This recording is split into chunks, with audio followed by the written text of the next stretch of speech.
Hello viewers, we have come back with an exciting video of basic to advanced English. We all uses basic English in our daily life, but we need to level up from basic to advanced. So today we will know some basic to advanced English.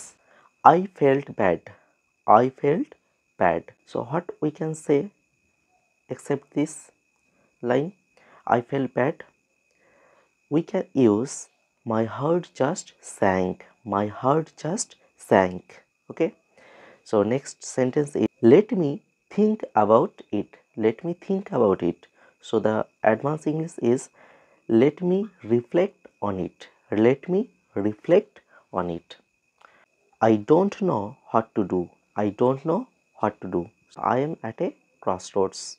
I can't take it anymore. I can't take it anymore. আমি আর এটা নিতে পারছি না. I can't take it anymore. So the advance is I am on the verge of breaking down. I am on the verge of breaking down. So the next is don't worry. Don't worry. So the advance will be let's not stress about it. Let's not stress about it. I am done. I am done. আমার হয়ে গেছে। যখন কেউ জিজ্ঞাসা করলো তোমার খাওয়া হয়েছে? Yes, I am done. So the advance will be I have reached my limit. I have reached my limit. I am free now. I am free now. I have just wrapped up. I have just wrapped up.